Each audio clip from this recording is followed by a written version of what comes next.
because a decision to stay, or it Yeah, becomes a he decision said that to based stay. on something you had said. Okay. Hey, Just Joe, Happy New Year to you too.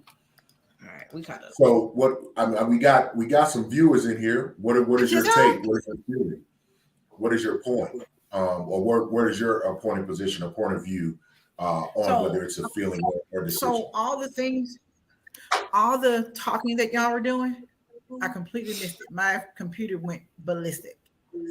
So can y'all hear me now? With someone mind letting me know what the question was again? I missed it when my phone. No, it was just the same. We were kind of, I think we had kind of got through the beginning parts of that. So I felt like it was a decision. You had mentioned, and Latoya felt like it was a decision. We were kind of digging into a little bit of, feelings have a part to play in it, but we think ultimately when it comes to marriage and commitment, it's really decision based. Doc made a really good point saying that, feelings come and go. We know that marriages and relationships and commitments, if you're going to do that, we don't want one that's just going to come and go. So I feel like it has to be predicated on a decision. Like it has to be predicated on a decision. But I know you said you felt like feelings were, like you felt like it was really feelings driven. So I think you were kind of going into the details on how you felt about that. Keisha. I'm here. You didn't Can you hear see me? Can you hear me? I heard what you said. No, I was asking you, could you hear me? I was getting ready to talk. I thought I froze up again. I'm sorry. Well, I don't know anymore because I mean, like, I was looking at it on like how person, because at this point, as far as commitment goes, I'm still kind of like, okay, it'll be good to have, but I don't know. So that's why I think I'm probably the wrong person to ask that. Gotcha. Now, but I could say, guess what? When I was married, huh? No, we're listening. Oh, I thought you were saying something else. I'm sorry, but no. But I can't say when I was married, it was based on a decision. I didn't always like the way he made me feel, and I figured, all men be like that, they just let's just go get married. Didn't work out. So thinking, I don't know, maybe my whole decision or thinking process is a little off when it comes to this here. All right, we're going to do some comments here. Mr. J. Giddy said, I think feelings help sway the decision one way or another. I think feelings definitely drive you to that. But I think we'll get into that next portion of when we're talking about decisions, because I think that's where a lot of the mistakes are made. When we're talking about making a decision, some people are not sure. They think they're making a decision, but they're really being driven by their emotions and their feelings. And not only that, some people let the circumstances make the decision for them. Some people just go along to get along, and so life happens, time passes. Look up, we've been together 5 years, and they're like, oh, well, we might as well get married. Like, okay, cool, let's do it. That wasn't really like an active decision, and I think that's where things get dicey and they get tricky, because people then feel like they made a decision and like, well, I made this decision, I got to stick with it. I don't think you have to. I think when it's no longer serving you, it's no longer working for you, you are no longer happy, you can reverse that decision. And I think when people hear the word decision because of the connotation that it has, then it's like, oh, I got to stay. I can't make another choice. But I think that's where people mess up. If you made a poor decision, make a different one. Right. So Doc, let me ask you this, because, I'm kind of feeling like. And based on that. Say again. Say again, Keisha. Well, Doc, I was saying, from that point of view, let me just try something else. I'll be right back. how are we gonna have some commitment? How are we gonna have long-term marriages if as soon as you're not happy, as soon as you don't feel like things are good, then you saying you made a bad decision, now you can just reverse it. So here's the thing. I'm not happy every day, right? Nobody is. And people who say they are, I always think they lying. I'm not saying I'm sad. I'm not saying they upset, but you're not on cloud 9 every day. I'm not saying the one day you get to be on cloud 6, bounce. Now that's ridiculous. I'm not saying that. I'm saying if you're on cloud 0 for 2 years, it's cool. Like, make a different decision. But the caveat to that is, are you actively trying to get back to cloud 9? Are you going to therapy? Are you changing? Have you communicated with your partner? Like, hey, I'm unhappy. You got to be unhappy, because if one of us ain't happy, the marriage or the commitment ain't happy. So what are we going to do differently? I think the problem is when you hear me say, when it's no longer serving you, make a different decision. I think you think I'm saying, oh, I woke up today, I ain't like it, I'm out. That's not what I'm saying. I'm saying we have tried to make this work. It does not work.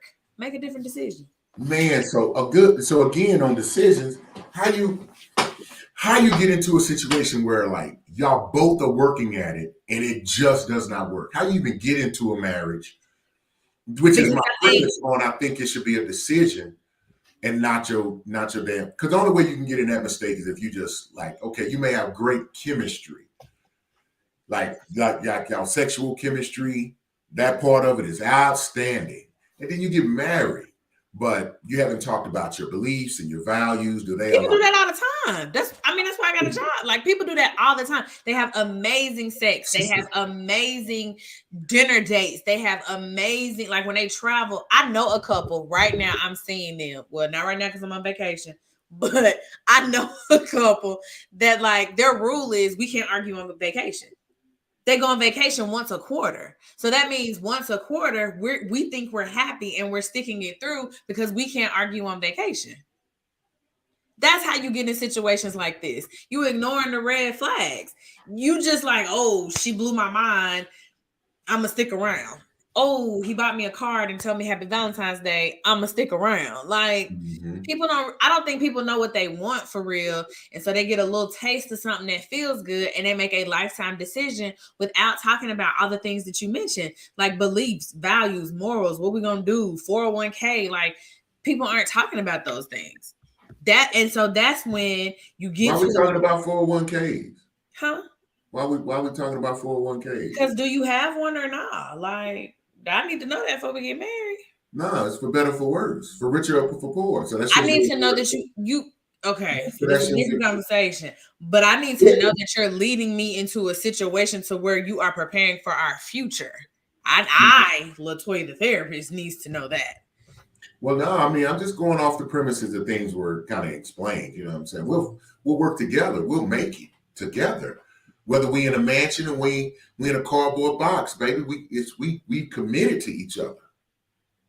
I'm with that. I'm cool with that. But do you even know what a 401k is? Like, I need to know, like, what am I getting into before I get into it? I was trying to be, I mean, I get it. I was trying to be on the other side of the box, but that was just too funny. Because that's hard to trap somebody to say, yeah, because it's hard to get anybody to admit, no, whatever our financial status is, it's not really that important. It's important because it goes along with safety. At this age, it's important. Now, when I was in my 20s, it might not have been. But today, currently, with as many children as I got, and I'm trying to hang on to this puppy, it's important. All right, let's go to some of the comments. Mr. J. Gillies said, I think feelings help sway the decision one way or another. Okay. And then he said the signs were overlooked from the jump. I agree with you. That's how you get into that. Rhonda Wallet Hall said lust. That's happy because you said, how do people get in situations where now we're making a different decision? And that was the good, perfect answer. And then Rhonda also says, I believe people see red flags before they get married and don't address them. Definitely. Some people think just because they get married, things will change. Absolutely. Absolutely. That's definitely a mistake. Mr. Mike Gaston says, better stop settling for 50-50 and go for 100 before you say I do. because it's the other 50 that comes out after I do that destroys marriages. Amen. He preaching. Ronnie say, go to the 401k. Got to have a 401k. Amen. Man, why come he might have a Roth IRA? Or he might, but we need to know what's going on. We need to put it all out on the table, right? He might have his, he might be old school. He might have it under his mattress. And that's cool too, but can we take it and put it somewhere? Like I'm just trying to make sure we cover all our brothers. So what do you think? Do you think that people, because you said how do we get to a place where it's not working, but we married? How do you think they get there? Because you've seen it. Well, that ain't quite how I said it, but that's an interesting point. Like, I think the way you get there, again, is jacked up decisions, not making decisions off your feelings. Because I think feelings that's the only way you can't work it out. That's what I'm gonna say. When you're in your damn feelings. Stop. Marriage ain't about that. You done made a commitment. Get out your damn feelings. Let's make it work. You thought they were fine enough to marry, right? What they obviously was producing at some level that you felt comfortable enough to commit yourself to them by law and get them folks involved in your life. Then you need to get out your feelings and figure out a way to work it out. Yes. Just leave them alone. Thank you for having me back. I'm sorry for my technical difficulties. No, we're glad to have you back. Yeah. Mike says not setting boundaries in the beginning. I think I'll talk personally. I feel like early on my picker wasn't calibrated correctly. Mm-hmm. So bad programming, had that, happy wife, happy life type mentality. And that's trash. That it is. Because you can't, everybody has to be happy. There has to be at least be whole in it. They can't, you can't have one being abused or feeling neglected or disrespected and their contribution to the unit disregarded. I think that comes in a lot with feelings. And the mentality is your feelings are predicate over the other person's feelings. That's why I think it needs to be two people who understand this is a decision. Because just think about it. If the relationships and marriages of older individuals I've talked to, and then it comes up in conversations that's definitely in today's time. Because one of the points that a lot, and I'm gonna have to say a lot of women make, because they were the ones who were kind of having to deal with this circumstance. Like they would be married for 30, 40, 50 years, but granddaddy may have had another family. Outside of wedlock, but they stayed married. So I'm saying that's the type of decision making that I think we have to take a look at. Now, I'm not advocating if a man makes a decision to be with a woman who expects a monogamous relationship, and she definitely don't want other kids from her husband, from other women, then if he makes that commitment, he should adhere to that. However, if by some chance it happens, I think you made a decision. You got to find a way to work it out, because grandma and them did. You saying if somebody, I'm not advocating that it should happen. I'm just I'm on the point of I'm really trying to challenge people to really pay attention to their decisions. So I'm saying you need to understand that if you in there, you in there. It's something like that. Now, I wouldn't advocate for somebody getting beat or something like that. You know what I mean? Sure. But you saying if somebody hit my deal breaker and I told them in the beginning having a baby on me is a deal breaker and they have a baby on me, I got to stay committed because I made a decision 5 years ago when he wasn't cheating? He slipped and fell. No, he made a decision to sleep with her.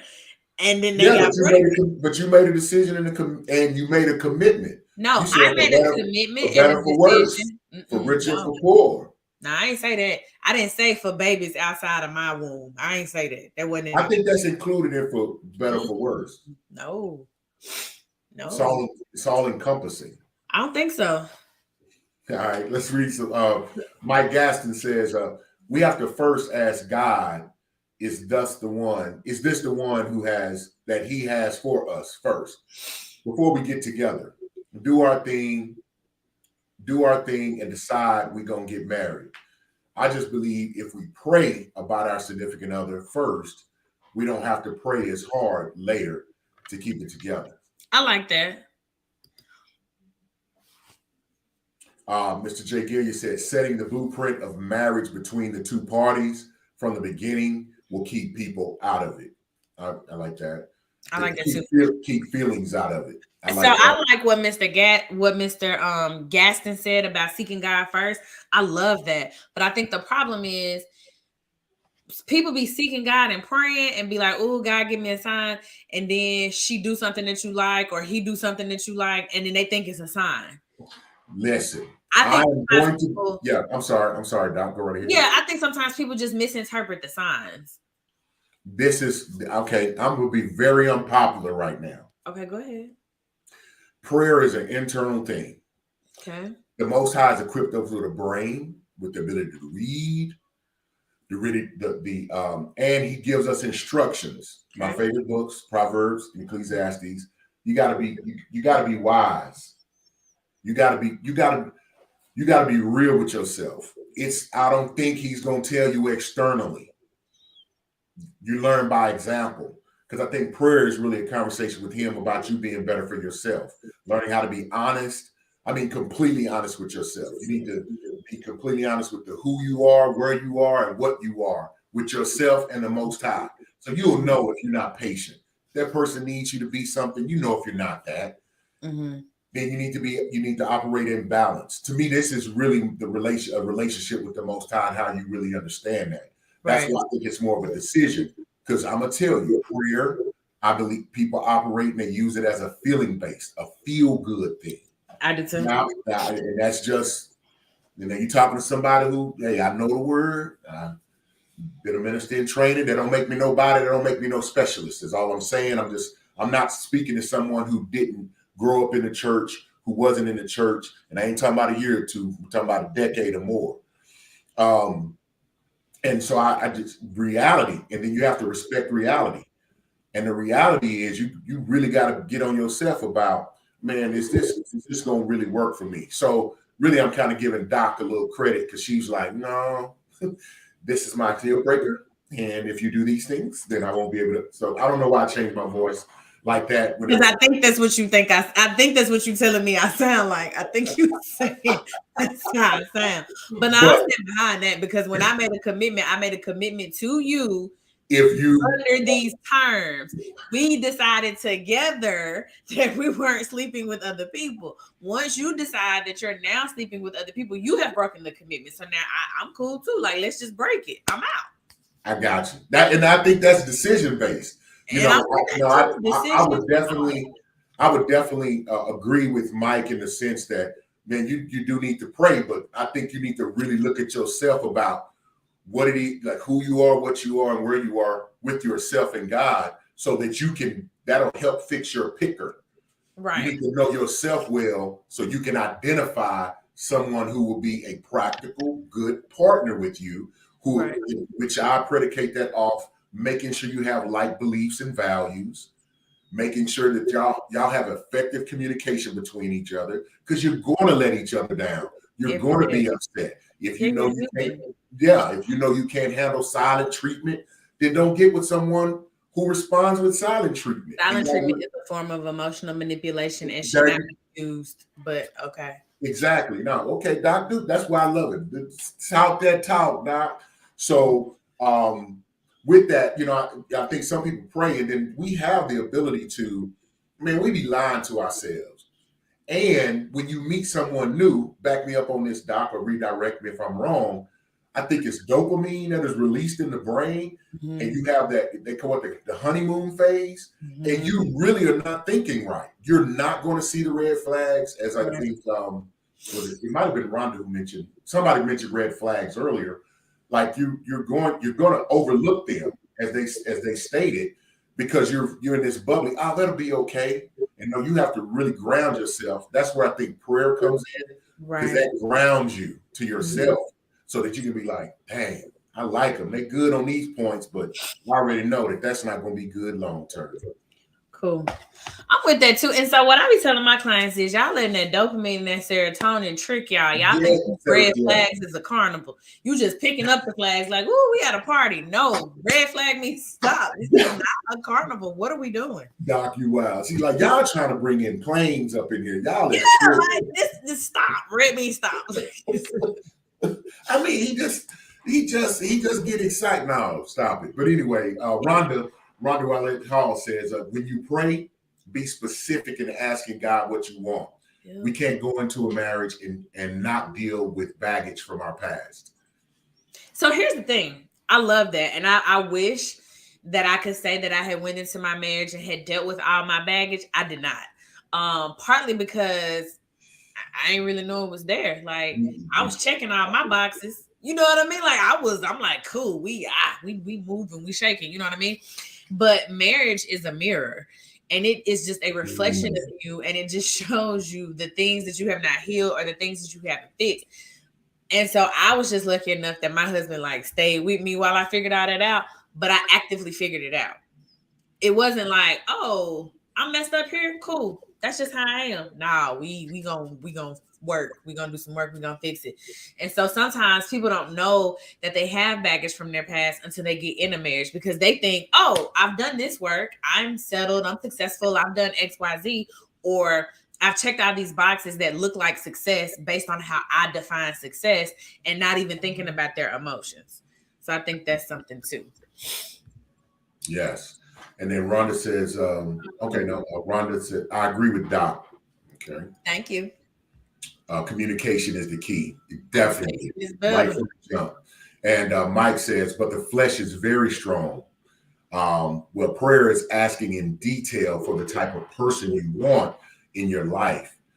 Just like looking for a new car, you're looking for a specific type and asking in detail for what you want. It's saying, God, give me wisdom on the decisions I'm about to make concerning what I'm about to do, or the decisions I'm about to make. Gotcha. And Doc, you the thing about when you said you didn't realize you have the baggage, I even want to cover those things. You know, I mean, so help me understand this, because I think part of that, making it a decision, you go to pre-marriage counseling. We did that. Mm-hmm. I'm gonna tell you like this. I go to counseling even during the dating stage. I see some couples that's just dating. Like I'm like, especially if there's this disconnect or something, because I'm not trying to run off right away. But I'm like, let's see if there's something more, because some people don't know. They may not be comfortable. I haven't been effective in making them comfortable, revealing that baggage, and they just feel like they're going to handle it themselves. But, not to say I'm, psychic of it. I feel like I do have a certain level of discernment. That's just what it is. Mm-hmm. It's been proved. My track record lets me know that I've been accurate in that. So now I pay attention to it. I say, hey, let's,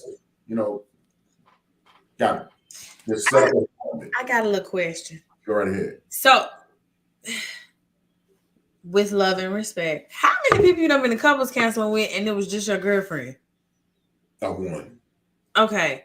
Because at some point, I would think that gets weird. I mean, that's fine. Because if she feel like that's weird, then she ain't the one. For me, that don't make her wrong. You're not only wrong, right, whatever. Because you get married tomorrow. So if she bounced, whatever. But so like, are you going to couples counseling in the dating phase? Just like if there was a hiccup and we're not working through it, let's go get help, or is it like we just need to go explore and see what's there? No, the first one. First one. Okay, that makes more sense. My brain wasn't. Because I was trying to, I was like, well, I don't want to just I see this one thing and it's not, I'm like, because I'm going to look at me first. Okay, maybe I'm not communicating or doing that. Maybe there's someone who needs to help in that area, but that to me, I'm like, okay, if we don't have effective communication, then that's a huge, like, that doesn't make anybody a bad person. We just not good for each other, for whatever reason. But I also learned, and think about when you was in school, they don't teach you how to communicate. Mm-mm. And so a lot of times people wait until they get grown and realize, oh, people keep leaving my life. Oh, I keep getting into arguments. Oh, I keep being misunderstood. Oh, I keep getting in trouble at work. Let me go talk to somebody. And so for me, communication pitfalls or downfalls or issues is not necessarily a red flag. It's a yellow flag for me. Just because you don't know what you don't know. Mm-hmm. I agree. And communication is just not a part of anything that I was taught in school, like outside of like counseling training. I mean, like growing up, nobody set me down and was like, speak like this, use I statements. Like I didn't even learn any of that until I was trying to get my master's. So I think for me, people just don't know how to communicate. Mm-hmm. And I think going to a counselor or a therapist in that fashion because you trying to teach them this is because they already think you're upset. Like, no, let me get a neutral party who can express that. And I'm trying to really lead by example, being there, communicate honestly, calmly, effectively. Then that'll be a demonstration for them, so they'll know I'm not attacking you. I'm not trying to be critical. And then that neutral party can say no, or maybe even regurgitate. Or if I'm not saying it right, then I'll show them, hey, I'm open I want to listen. Counselor or the therapist may say, well, have you thought about maybe communicating it this way? Then I'll be like, I'm happy to communicate it that way. So it was really an initiative of me to try to be a leader within that relationship and try to do it by example and demonstrate. Like, I'm not trying to be dominant. I think it's easy. I'm a big, beautiful black man. That bald head helps too, because people get intimidated. And so the way that you talk, or if you make a blanket statement, wait a minute, that's not necessary. So just trying to put other elements or do other elements to kind of expand and to, salvage and to teach in the same breath. So that was my motive and my goal. Okay. So like, let's say you was like, hey, I think, we keep running into this communication issue. Mm-hmm. Let's go to counseling. And she said, no. Is that a deal breaker? Is that a deal breaker? I'll tell you what, you're the therapist. What do you think my answer would be on that one? You know what? I would hope that would be a deal breaker. Of course it would be a deal breaker. Like, okay. And I'm not going to be upset. I'm more like, thank you. So mm-hmm. I'll know. Because that was going to be, if it wasn't an issue today, it's going to be an issue down the line. So let me ask you another question. Let's say she went to counseling. It was cool, blah, blah, blah. Fast forward, we're married. It comes back up. Because people relapse, for lack of a better term, right? And then you say, hey, let's revisit counseling. And she say, I ain't gonna do that with you. We already did that. Mm. Is that a deal breaker? Because now you've made your decision. Are we married? Yeah. I'm married now. So is that a deal breaker, or you've made the decision? That's a very hard and bad hypothetical you just gave. Like, not your example, but I'm just like, that would be bad for a person. I'm gonna say, if you went once and it was effective and you were able to move forward, and people do change in that way, I don't think they would be as apt to say, no, I'm not doing it. I'm not doing it. But if they did, I'd be sick. Because you made the decision. Because I made the decision. So now you got to stick it out and let her cuss you out every Friday because you made the decision. I'm not getting cussed out. No, that was my final straw. Once I just sat there and I was called it's something other than a child of God in my name. I just sat there calm. I said, you know what? I think we're going to separate. Separate is what we gotta do. Separate. Oh, wait, you can sing a little bit? No. And so, yeah, when you say, yeah, people get to asking too much, I'm like, I wasn't gonna listen. I wasn't gonna fast. no, I'm one of the people in the choir. You can, make the rest of the, You can do a little ooh, a little glorious, ah. you can make a glorious sound, but if they stick that mic and do a solo, it's gonna be a problem up in the sanctuary. So the answer is no on that. Yeah, that's that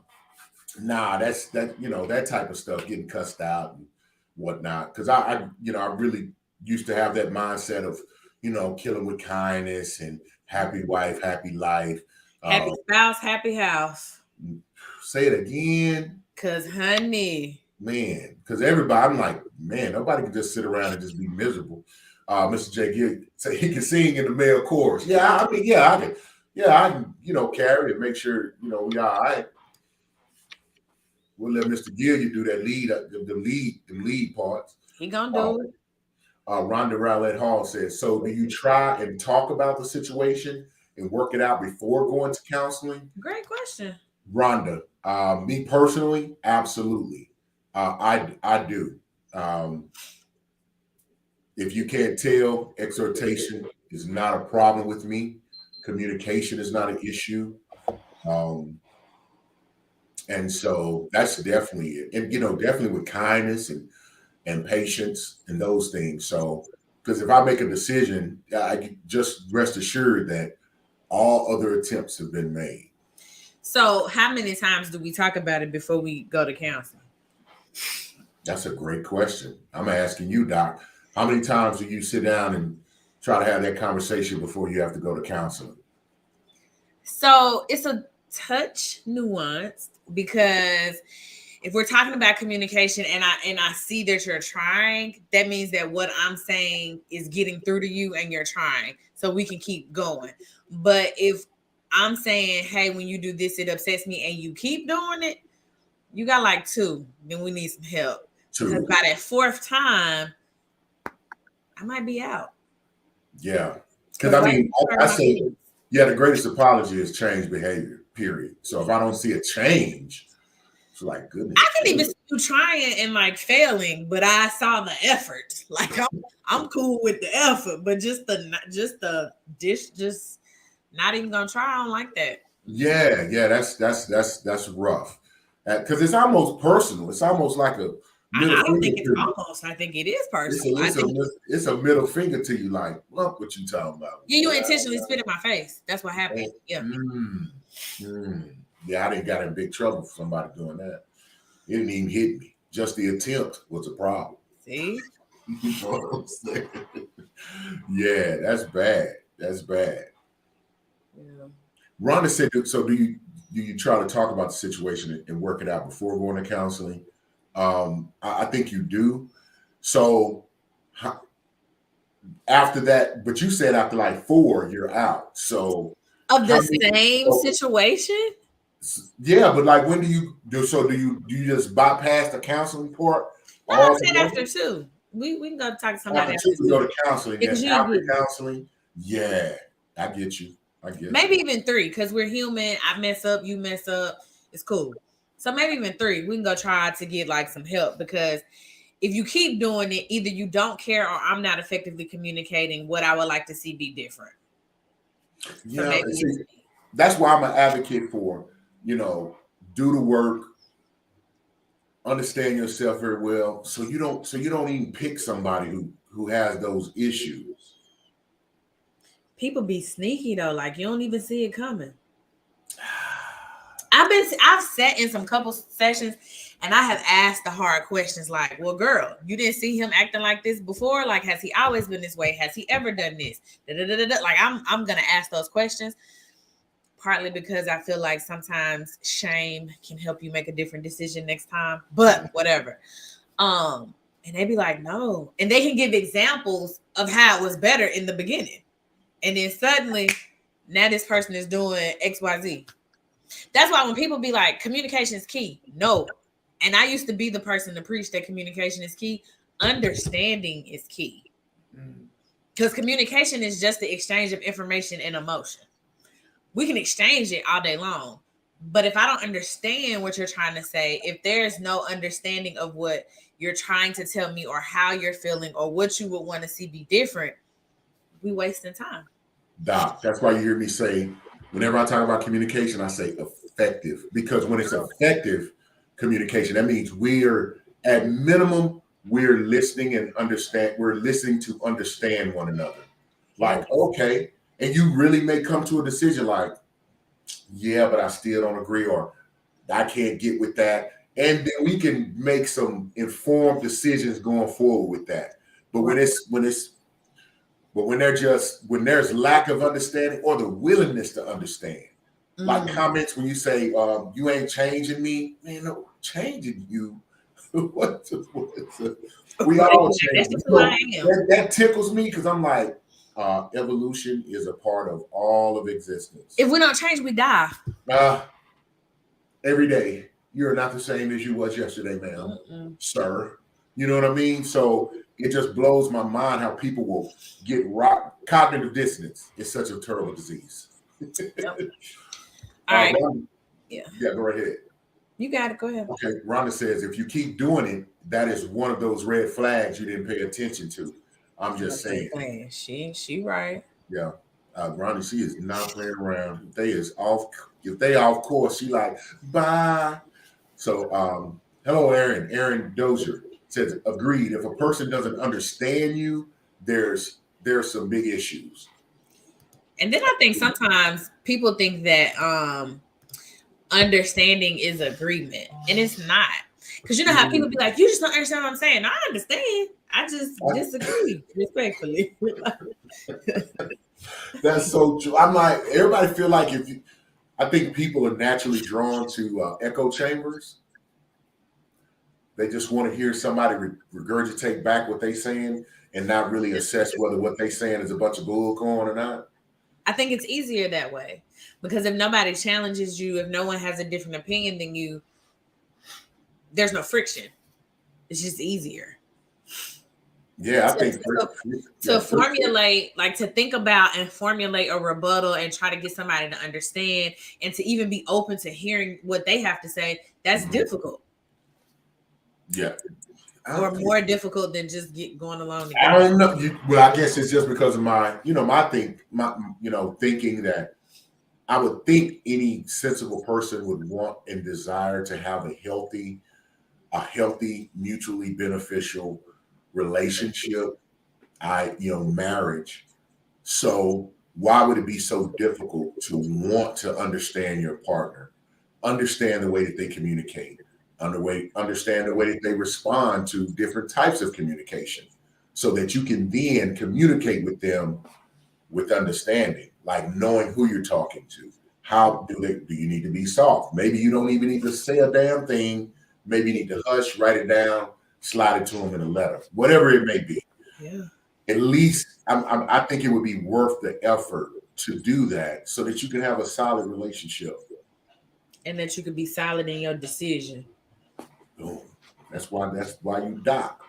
Rhonda, she said, we can agree to disagree. Exactly. I hate using the word maturity, immature, because some people are just ignorant. And ignorant is not, it's just a definition of someone who does not know. Doc said it earlier, you don't know what you don't know. And that's another issue. Some people it's like, accept the fact you ain't got all the answers. And just because I have this answer or experience or knowledge in this space at this time, right, I'm not saying that I know every damn thing. Right. Humility. People need to get a lot of that. Right. A lot of that. People don't have like a willingness to be open. People often don't understand that like you can learn so much more by listening than you can by talking. And I don't think people get that. And the word vulnerability, there's no vulnerability because I think you have to really be honest. I mean, even in finding out if someone is the right fit for you, or if you're the right fit for them, or y'all the right fit together, right. You really have to be honest and transparent. If you have a desire to be in a truly committed relationship, a marriage, I mean, there's going to be some vulnerability, and I've definitely witnessed that there are individuals that really try to be in. They want to be out there looking. They want to be in a relationship without any vulnerability, and they want to know that they know everything is going to be all right if I choose to commit to this person, and none of those things are possible. I was about to say that's like not even real life. It is.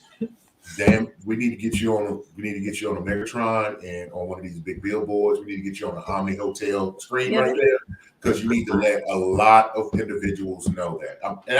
I'm saying individuals to keep the drama down. A lot of women, and me.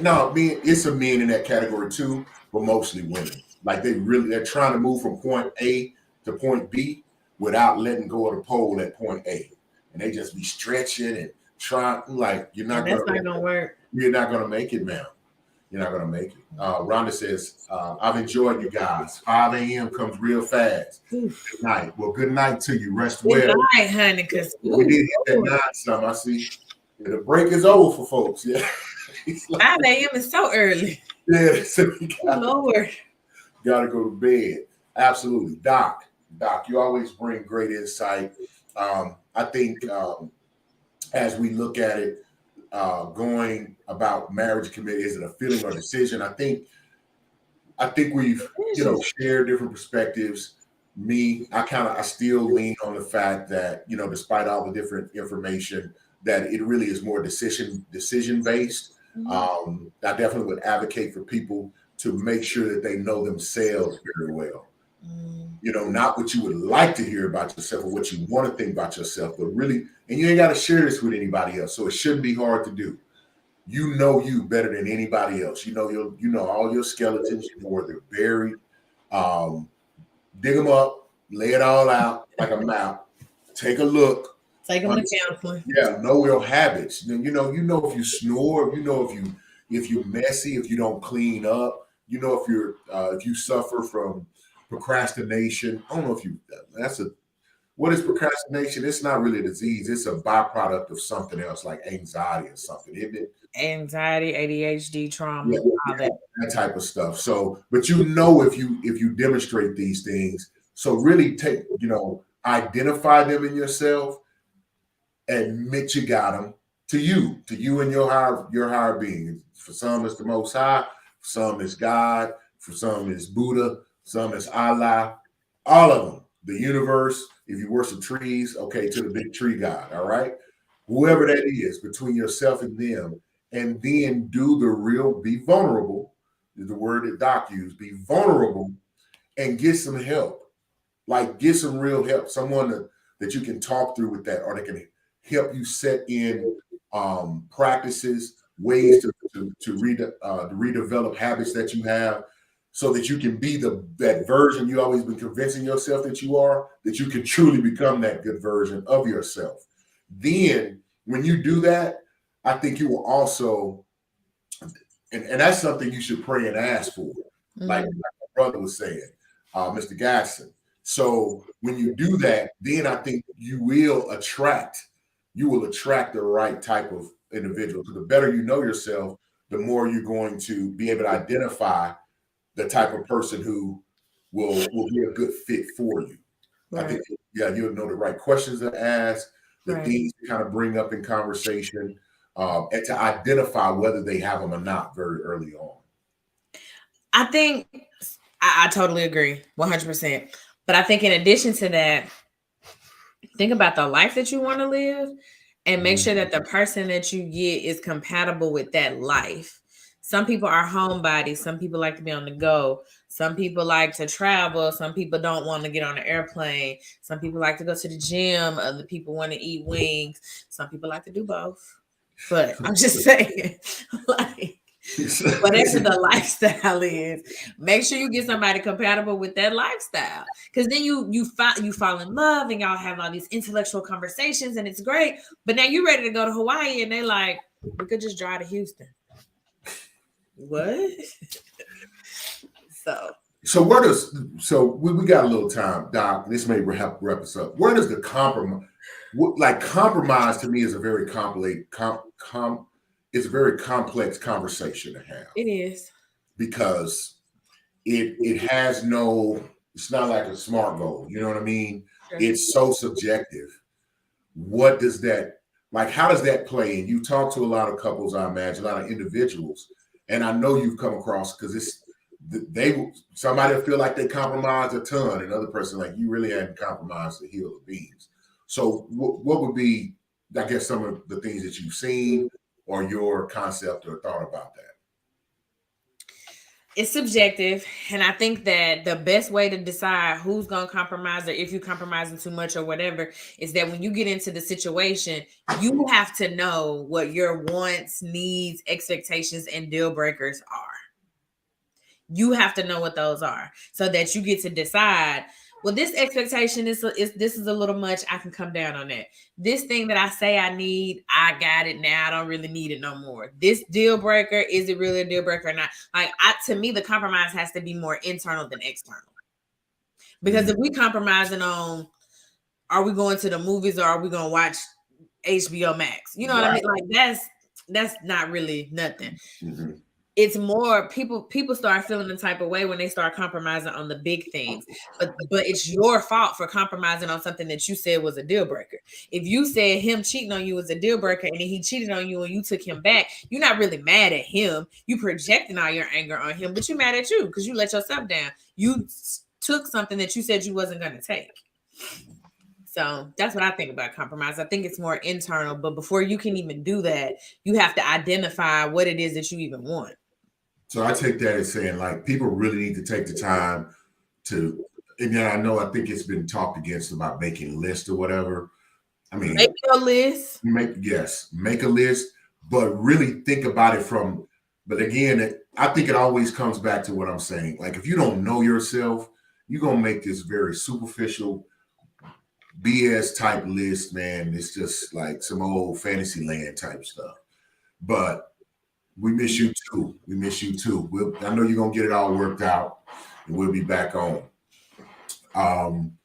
But with that being said, like, you need to, it's always going to come back to really knowing yourself. But as you said, and what I took from what you said is, like, you really need to know what your non-negotiables are. Like, you really need to know what they are so that you can clearly and then effectively communicate to that person. Right. And you got to be ballsy enough for the fellas. And I don't know what the ladies have to be. You got to be ballsy enough. Audacious enough? Maybe? Audacious enough to say, hey, you know, that's something I see that's a part of your kind of intrinsic nature in how you operate. And that's just not going to work for me. I mean, yeah, I'm not angry, I'm not mad, but I know over the long haul, it's going to dig into how the quality of our relationship, Right. So we, thank you. Hey, I'll always remember the good days. You know what I mean? Our trip in Hawaii. So, but yeah, for long term, it's not going to work. And you have to be able to do that. You have to. And I agree. I think that comes with knowing yourself, or it probably comes from dating experience. I know a lot of times people don't know what they want or what they don't want because they haven't dated. They have no experience. And so you meet somebody and they meet a couple of your little check boxes or whatever. And you're like, ooh, this is it. But you think this is it because you don't know no better. Mm-hmm. That's why don't be afraid to date. Like, sometimes you think because you talked to them on the phone one time, you can't talk to nobody else. No, go talk to somebody else. You might like the way they sound more than you like the way he sounds. You know what I mean? Don't be afraid to date. That might be a discussion right there, Doc. Like, do you date one at a time, or do you date multiple people at the same time? Multiple. But you have to be honest. You can't be like, oh, you're the only one for me. I'm not talking to nobody else. I can't see anybody but you. And you seeing her, Sally, and Sue. No, don't do that, because you're going to get cut. Don't do that. You got to pull up our co-host. You got right quick. He say, life is short. Date everyone. I agree. Date. Just be honest. Just be honest.